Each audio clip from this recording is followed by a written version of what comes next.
జనసేన అధికార ప్రతినిధి సుజాత గారు ఉన్నారు, సుజాత గారితో మాట్లాడదాం. సుజాత గారు గుడ్ ఆఫ్టర్నూన్ అండి. సుజాత గారు గుడ్ ఆఫ్టర్నూన్.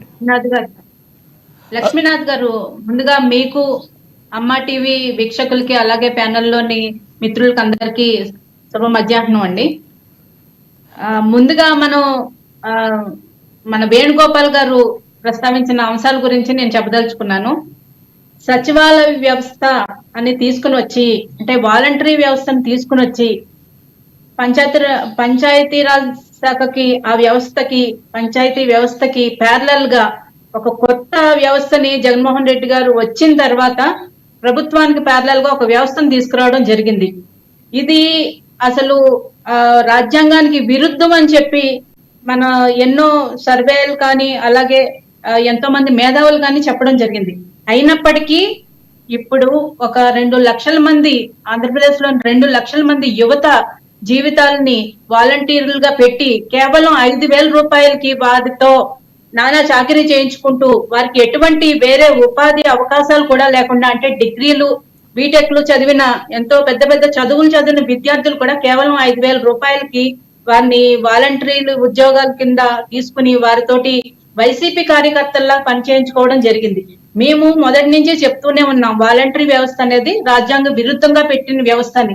అంతేకాని మేము వాలంటరీలోకి వ్యతిరేకం కాదు, ఇది చాలా క్లియర్ గా చెప్తున్నాం. వాలంటీర్లు అంటే ఎవరో కాదు, మీ కార్యకర్తలు కాదు, వాళ్ళు మన ఆంధ్రప్రదేశ్ రాష్ట్రంలోని యువత.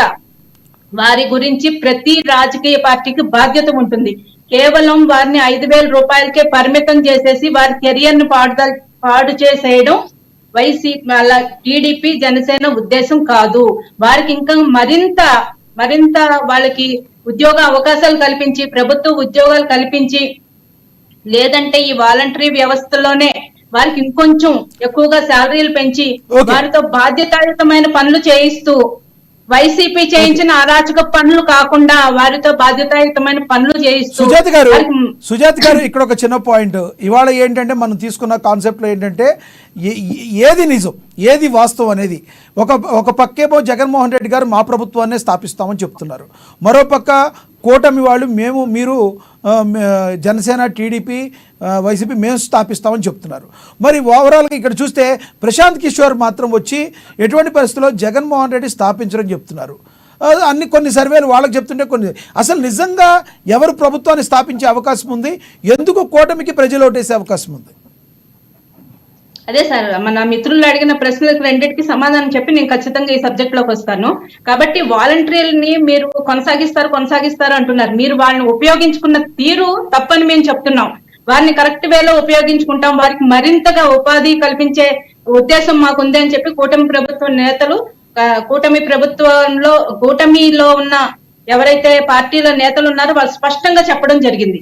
నెక్స్ట్ అలాగే ప్రశాంత్ కిషోర్ ఇంతకు ముందు వైసీపీకి పనిచేశారు.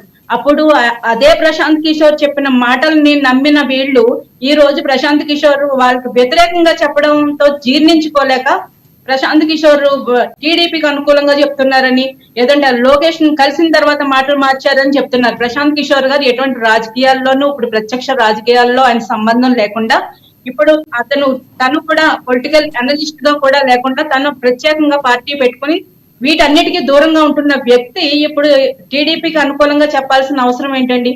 First thing. నెక్స్ట్, ప్రజల్లో ప్రభుత్వం పట్ల తీవ్రమైన వ్యతిరేకత ఉంది. తీవ్రమైన వ్యతిరేకత అన్నది మొన్న ఓటింగ్ లోనే మనం చూసాం. ఓటింగ్ పర్సంటేజ్ డ్రాస్టిక్ చేంజెస్ అన్నమాట, చాలా విపరీతంగా పర్సంటేజ్ పెరిగింది. అంటేనే అర్థమవుతుంది ప్రభుత్వ వ్యతిరేకత చాలా ఉంది. ప్రజలు కసి మీద ఎలా చెప్తున్నారు? వైసీపీ వాళ్ళు ఏమంటున్నారంటే, మీరు వినే ఉంటారు, వైసీపీ నేతలందరూ కూడా, లేడీస్ అందరూ కూడా మా పథకాల ద్వారా చాలా సంతృప్తిగా ఉన్నారు, అందరూ కూడా, మహిళలందరూ కూడా నైట్లు క్యూలో నుంచుని వైసీపీకి మాత్రమే ఓటేశారని చెప్తున్నారు. వీళ్ళు ఏమన్నా బూత్ లో కూర్చుని పక్క నుండి ఓటేయించారండి చూసి చెప్పడానికి? ఖచ్చితంగా ఇది ప్రభుత్వ వ్యతిరేకత. ఎందుకంటే బయట చాలా మంది జనాల్లో వచ్చిన సర్వేలు కానీ, మేము ప్రజల్లో తీసుకున్న అభిప్రాయ సేకరణ కానీ, ప్రజల్లో తీవ్రమైన వ్యతిరేకత ఉంది. వీళ్ళు పథకాలు ఇచ్చి మభ్య పెట్టాం అనుకుంటున్నారు, కానీ దాని తర్వాత పెరిగిన పప్పు, ఉప్పు, నూనె, గ్యాస్, పెట్రోల్ రేట్లు ఇవన్నీ ప్రతి ఒక్కరు బేరీజ్ వేసుకున్నారు. ₹1 ఇచ్చి 1000 రూపాయలు రాగేస్తున్నది వైసీపీ ప్రభుత్వం అని ప్రజలకి పూర్తి క్లారిటీ ఉంది. కాబట్టి సో జూన్ 4వ తారీఖున మీ కూటమి గెలవబోతుంది అంటారు మీరు? 100% ఖచ్చితంగా అండి. ఇందులో ఎటువంటి సందేహం మాకు లేదు, మాకు కాదు కదా, వైసీపీకి కూడా సందేహం లేదండి. ఎందుకంటే కాబట్టే వాళ్ళు మొత్తం దొంగల మూట అయిపోయింది అని చెప్పి మొత్తం తట్టా బుట్ట సర్దుకుని విదేశాలకు చెక్కేస్తున్నారు. అటు జగన్మోహన్ రెడ్డి గారు వెళ్ళిపోయారు, పెద్దిరెడ్డి కూడా ఆఫ్రికాలో మైనింగ్ చేసుకోవడానికని పెద్ద పెద్ద మిషన్లు, భారీ మిషన్లు తరలించేసి ఆయన వెళ్ళిపోతున్నాడు. ఇటు ద్వారంపూడి చంద్రశేఖర్ రెడ్డి పోర్టు ద్వారా చేసే ఇల్లీగల్ కార్యక్రమాలు, వ్యాపారాలు చేసుకోవడానికి అతను వెళ్ళిపోతున్నాడు. అంటే వీళ్ళు ఇక్కడ ఇండియాలో మా పప్పులు ఉడకవు, ఇంకా విదేశాలకి పారిపోవడానికి సిద్ధమయ్యారు. ఆల్రెడీ చాలా కేసులు ఉన్నాయి. మరి ఇప్పుడు ప్రభుత్వం నడిపించిన తర్వాత ఎదుర్కోబోయే కేసుల గురించి భయపడి వీళ్ళంతా మొత్తం తట్టబుట్ట సర్దుకుని పారిపోబోతున్నారు అన్నది నిజమండి. ఇప్పుడు చంద్రబాబు నాయుడు గారు అమెరికా వెళ్తున్నా అంటున్నారు. చంద్రబాబు నాయుడు గారు ఏ రోజు వస్తున్నారో డేట్ చెప్పారు. మరి జగన్మోహన్ రెడ్డి గారు రిటర్న్ టికెట్ లేదు కదండి, ఎప్పుడు వస్తున్నారో ఏం చెప్పలేదు కదా, ఎప్పుడు వస్తారో చెప్పలేదు కదా, అయిపోతున్నారు కదా, రిటర్న్ వస్తారో లేదన్నది ఎవరికి క్లారిటీ లేదు. రిటర్న్ వచ్చే ఉద్దేశాలు లేవండి. జగన్మోహన్ రెడ్డి గారు ఎప్పుడు విదేశాలకు వెళ్ళినా రాష్ట్రంలో అల్లకల్లాలం అవుతుంది, అల్లర్లు సృష్టిస్తారు. ఇది మొదటి నుంచి మనందరం గమనిస్తూనే ఉన్నాం. అంతకు ముందు లండన్ వెళ్ళినప్పుడు కోనసీమను తగలబెట్టేశారు. అంటే ఏంటి మీరు అనేది? ఇప్పుడు జగన్మోహన్ రెడ్డి గారు ప్రీ ప్లాన్డ్ గా ఇలా జరగాలని చెప్పి ఆయన విదేశాలకు వెళ్తారంటారా మీరు? 100% అండి. జగన్మోహన్ రెడ్డి గారు ఏమీ తెలియని అమూల్ బేబీ లాగా పాపం నవ్వుతూ కూర్చుని విదేశాలకు టాటా చెప్తూ వెళ్ళిపోయి ఇక్కడ రాష్ట్రాన్ని తగలబెట్టి ఇచ్చేస్తాడండి. నా ఎస్సీలు, నా ఎస్టీలు, నా బీసీలు, నా మైనారిటీలు అన్న జగన్మోహన్ రెడ్డి గారు తను సేఫ్ గానే ఉంటాడు. వీళ్ళందరి మధ్యలో చిచ్చు పెట్టి ఈ తగాదాలు సృష్టించి, అల్లలు సృష్టించి రాష్ట్రంలో శాంతి భద్రతలు లేకుండా చేయడమే జగన్మోహన్ రెడ్డి గారి మెయిన్ మోటో. అంటే వాళ్ళు ప్రభుత్వంలో ఉన్నప్పుడు బెదిరించి భయపెట్టి అవతల వాడిని గెలవాలని చూశారు. ఇప్పుడు ఓటమి అంచుల్లో ఉన్నప్పుడు కూడా మేకపోతు గాంభీర్యం అన్నమాట. అంటే బెట్టింగ్ లో కొన్ని వేల కోట్లు బెట్టింగ్లు వేసి ఆ లాస్ట్ లో వచ్చింది అది కూడా మిగిలిన ఊడ్చుకుని వెళ్ళిపోయే ఉద్దేశం అన్నమాట ఇది.